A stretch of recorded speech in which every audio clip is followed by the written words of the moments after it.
Sallallahu ala Muhammad. Inna sholata tanha anil fahsya'i wal. Sesungguhnya sholat mencegah kekejian dan kemungkaran bagi pelakunya. Orang yang ngerjain sholat maka akan dijaga oleh Allah, dituntun oleh Allah, dibimbing oleh Allah supaya tidak mengerjakan kekejian dan kemungkaran. Saudara, itu udah pasti jaminan dari Allah. Innallaha la yukhliful mi'ad. Allah nggak pernah ngingkarin janji. Kalau Allah Ta'ala bakal jaga, ya pasti akan dijaga. Tapi Beb, kalau kita cerna omongannya dia, yang sholat belum tentu baik. Itu betul juga Beb. Ada teman saya sholat, maksiat, ntar dulu. Kalau kacamatanya yang dipakai kacamata orang bego, ya bego. Pakai kacamata orang pinter, kacamata syariat. Beb, jangan kasar-kasar. Kita harus lebih kasar kepada mereka, orang-orang yang menghina Islam. Dia sendiri gak mikir kok. Kenapa kita mesti mikir-mikir? Dia sendiri gak punya etika. Kenapa kita harus sopan sama dia? Dia sama Nabi kurang ajar, dia sama Allah kurang ajar. Ngapain kita harus sopan sama orang yang kurang ajar kepada Allah, saudara? Mesti paham. Terus itu mau sopan sama Dajjal betina, ya salah server itu. Ya salah. Ntar ada iblis, ada ifrit. Masalah. Mana? Saya mau godain orang supaya sesat. Oh iya, silakan, mangga. Silakan di situ. Itu masjid, godain aja orang-orang biar pada maksiat semua. Begitu ngadepin setan. Enggak. Ngadepin iblis, ngadepin Dajjal, ngadepin daripada ifrit, gak boleh sopan. Lu gimana mesti sopan sama lontong sate tapi kurang ajar sama ulama? Innalillahi wa inna ilaihi raji'un. Sekarang kalau kita bahas dengan pandangan syariat, kalau misalnya dikata, Beb betul Beb ada, Beb memang faktanya ada orang sholat tapi maksiat, entar dulu. Allah Ta'ala udah bilang udah jelas orang yang sholat akan dijaga sama Allah biar nggak melakukan maksiat dan dosa. Itu udah jelas. Tapi kok ada orang yang sholat masih maksiat, lihat udah sholat apa belum? Dia sholat Beb, iya sholat menurut kamu, belum tentu sholatnya sah, belum tentu sholatnya makbul diterima sama Allah. Gak usah jauh-jauh. Sekarang kita berpikir, ada orang sholat Jumat pakai kaos sama pakai celana jeans, pas lagi sujud kebuka auratnya. Saya pengen tanya, sholatnya sah apa batal? Sah apa batal? Sah apa batal? Nah, kalau orang sholatnya batal, kira-kira udah sholat apa belum? Udah sholat apa belum? Pertanyaannya, dia gobok gak sholatnya di rumah? Dia ganti nggak? Dia sholat lagi nggak? Berarti dia udah sholat apa belum? Udah sholat apa belum? Karena tadi di masjid dia sholat, bagaimana? Paham nggak saya di sini ente? Artinya apa? Kadang-kadang ada orang berpikiran dia sholat, tapi nggak punya dalam syariat dia belum sholat. Kenapa? Karena kadang-kadang minimnya ilmu, karena nggak mau ngaji, jauh dari ulama, nggak mau ke majelis taklim. Kalaupun kadang-kadang datang ke majelis taklim cuma ngaji kuping. Gak mau nyatet ilmu, gak mau dengerin, gak mau fokus, gak mau ya daripada apa mencari ilmu, memetik ilmu, gak mau mengamalkan ilmu. Jadi akhirnya begitu, awam lewat awam, jahil. Akhirnya apa? Dia ibadah gak didasari ilmu. Ternyata dia mengerjakan ibadah, termasuk dia mengerjakan hal yang membatalkan ibadah. Ada orang wudhu tapi gak tahu batasan wudhu, asal aja wudhunya. Akhirnya apa? Misal ada orang tangannya kena cat atau tangannya kena oli, karena dia di sini awam, dia cuma sekedar siram doang, padahal belum hilang catnya atau tip X-nya atau olinya. Karena ngilangin oli gak gampang, ngilangin minyak itu gak gampang, mesti berulang kali disikat dan lain sebagainya. Atau kadang-kadang orang yang kukunya panjang, ternyata di dalam masih ada kotoran-kotoran yang menghambat masuknya air ke kulit. Dia wudhunya sah apa batal, saudara? Sah apa batal?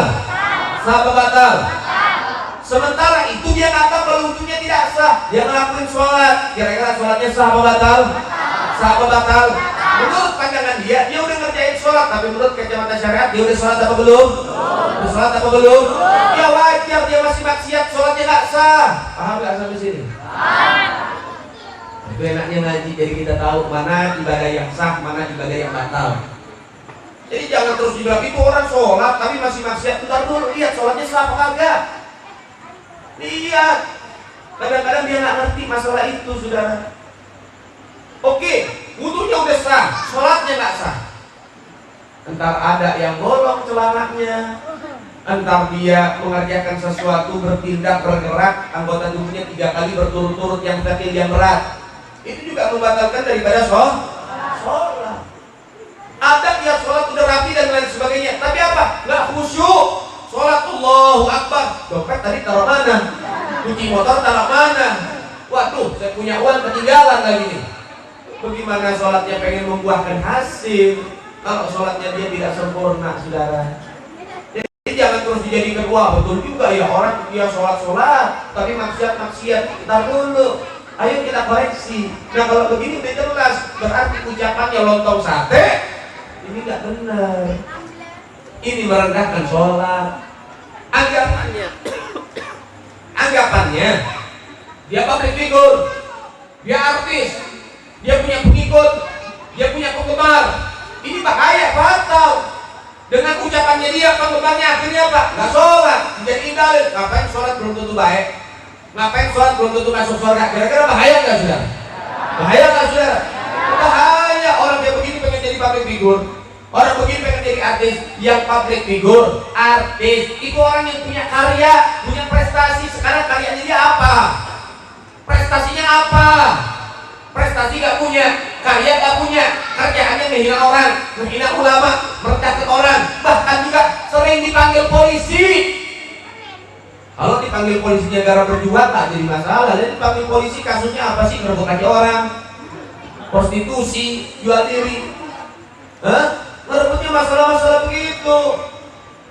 Berantemlah sama orang, jangan bilang ada. Dia pernah kena kasus prostitusi 30 juta.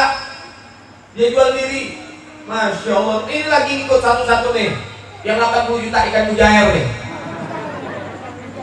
Habib Rizik dipanggil nggak datang, cuman alasan sakit, saya hamil 8 bulan aja datang. Lah, Masya Allah. Innalillahi wa inna ilaihi raji'un. Kenapa jadi komplain? Habib Rizik kagak ngurusin tingkah laku dia, nggak ngurusin kasus dia, kenapa jadi dia ngikut-ngikut? Masya Allah, satu grup begitu, satu server. Itu biasa. Innalillahi wa inna ilaihi raji'un. Saudara yang dimuliakan oleh Allah, ini lontong sate kasusnya banyak. Sekarang lagi dilaporin. Habib ini bahas maulid, kenapa jadi kesana? Biar tahu ternyata ada orang yang gak suka sama Habib, gak suka sama maulid, gak suka sama sholawat, gak suka sama sholat, gak suka sama syariat. Kesemua ini ada hubungannya. Jangan bilang ada hubungan nih. Kenapa? Ini urusannya syariat. Ini urusan syariat. Kalau nanti orang-orang di luar sana yang nggak paham tentang masalah ini, kemudian dengan tingkah laku dia, karena kita tidak memberitahu kepada orang awam, akhirnya apa? Akhirnya orang-orang yang awam itu mendengar masukan, mendengar suaranya dia, akhirnya apa? Didoktrin, benci sama ulama, benci sama habaib, meninggalkan sholat. Kira-kira bahaya nggak? Bahaya. Ini ada sangkut pautnya dalam perjuangan Nabi. Masya Allah, saudara dimuliakan oleh Allah Subhanahu wa Ta'ala. Ini lontong sate lagi kena kasus apa? Pemukulan dan penganiayaan. Dia bayar preman, dikirim uang 25 juta dan juga 30 juta. Untuk apa? Untuk mukulin 2 orang perempuan, saudara. Yang satu disuruh ngancurin mukanya, yang satu suruh matahin kakinya, saudara. Otaknya dalamnya dia. Ini lagi sedang kasusnya lagi berjalan. Doain aja, mudah-mudahan dia bakal membusuk dalam penjara karena tingkah laku dia. Amin ya Rabbal. Dia nggak mau terima hidayah, dia nggak mau minta maaf, dia nggak mau tobat, dia nggak mau kembali kepada Allah, dia tidak mengakui kesalahannya, ya sudah. Biar Allah yang ganjar dengan siksaan di dunia sebelum di akhirat, saudara. Masya Allah, saudara dimuliakan oleh Allah Subhanahu wa Ta'ala. Hal ini tidak diperkenankan. Dia bilang Habib Rizik tukang obat, saya nggak bilang nggak menyebut nama kok. Berarti kalau kamu nggak menyebut nama, berarti semua habaib satu dunia kamu bilang tukang obat. Yang jualan obat dia, benar? Yang jualan obat dia, obat langsing. Yang dikatain tukang obat Habib Rizik lah. Ngapain ini orang? Masya Allah, otaknya seperempat sendok teh, jadi begini. Udah dikit gak kepake sudah. Hati-hati ibu. Dilihat anaknya jangan sampai ngikutin baik YouTube-nya dia ataupun program dia, hati-hati. Nanti akhirnya apa? Anak kita ikut-ikutan kayak dia, tingkah lakunya bejat, saudara. Nggak terima dengan ucapan Habib Rizik dan juga ucapan daripada Ustaz Mahar Atwe Libi dikatain lonte gak terima. Masya Allah, innalillahi wa inna ilaihi raji'un. Akhirnya banyak suara-suara yang mengatakan masa seorang Habib bicara kotor, masa seorang Habib bicara tidak pantas, gak beretika di panggung maulid. Tak dulu, kita bahas lagi. Saudara, kalau misalnya kita bahas masalah ini, biar kita paham. Ada satu hadis Nabi bilang begini, seorang wanita, siapa orang dari seorang wanita muslimah memakai minyak wangi, yang minyak wanginya ini tercium oleh laki-laki yang bukan mahramnya, maka perempuan itu sama seperti seorang pelacur. Ini hadis sahih. Ini hadisnya Rasulullah. Nabi bilang itu perempuan seperti seorang pelacur. Nabi bilang begitu kok. Paham gak sampai sini? Paham gak sampai sini? Baik, kalau kita bahas masalah kata itu ada banyak. Kata itu banyak. Ada pelacur, ada lonte, ada wanita murahan, ada wanita bayaran. Itu sama-sama seperti maknanya sama, tujuannya sama. Pelacur juga, betul nggak? Cuma beda bahasa doang, sama kayak orang nyuruh makan. Ada bahasa Indonesia namanya makan, ada bahasa Betawi namanya dahar, atau apa? Gegares. Benar ya? Ada bahasa Sunda namanya tuang. Macam-macam. Paham ya? Ada bahasa Arab namanya kul, makan, silahkan. Sama-sama mah? Artinya sama nggak? Tujuannya sama nggak? Mau saya bilang ayo silakan dimakan, boleh nggak? Ayo silakan didahar, boleh nggak? Ayo silakan dituang, boleh nggak? Ayo silakan digegares, sah nggak? Sah-sah saja, boleh-boleh saja, betul? Begitu juga kalau misalnya Habib Rizik mengatakan misal di dalam masalah ini kalimat pelacur diganti dengan kalimat lonte, silakan saja, sah-sah saja. Dibilang wanita murahan, sama aja. Jadi yang artinya di sini bukan Habib Rizik yang tidak beretika, bukan Habib Rizik yang ucapannya kotor, enggak. Tindakan perempuan itu yang kotor. Tindakan perempuan itu yang tidak sesuai etika seorang muslimah. Itu yang hanya dipermasalahkan, bukan ucapan Habib Rizik. Sekarang kalau misalnya ucapan ini dipermasalahkan, ayo mau bilang Nabi gak beretika, mau bilang Nabi gak berakhlak, sementara Nabi bilang begitu. Sementara Nabi adalah manusia yang paling berakhlak.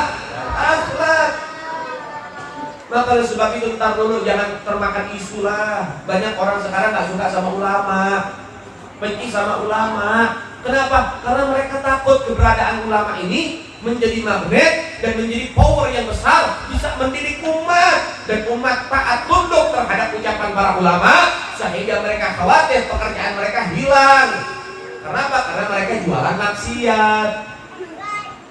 Artinya seperti itu, hati-hati. Kita nggak bisa lepas dari ulama, nggak bisa jauh dari ulama. Ulama itu pewaris Nabi, ulama itu peninggalannya Nabi, ulama itu amanah dari Nabi buat kita.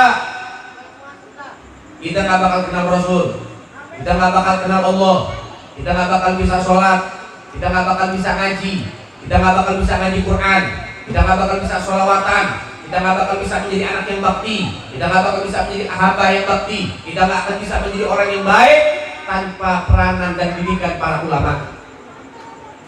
Ustaz-ustaz, kiai-kiai, habaib yang didik kita siang hari malam, ngajarin ngaji, ngajarin takut sama Allah, ngajarin tunduk patuh kepada Allah. Mereka para ulama kita. Bahkan mereka ini para ulama diancam, diteror, didiskreditkan, dipojokin, dicaci, dimaki, difitnah. Tapi para ulama kita semuanya gak putus asa membimbing kita, bimbing terus. Masuk ke kampung-kampung, wilayah-wilayah, provinsi-provinsi, masjid-masjid, musola-musola, pedalaman-pedalaman. Mereka berjuang, mereka punya keluarga ditinggal, mereka punya anak ditinggal secara sementara. Untuk apa? Berjuang buat apa? Memimpin para umat supaya pada dekat dengan Allah dan Nabi Muhammad. Kok ada kelompok yang gak suka dengan keberadaan ulama? Innalillahi wa inna ilaihi. Kenapa? Karena ulama itu menyuarakan yang hak, dan juga supaya apa? Supaya mengajarkan kepada kita melawan kebatilan.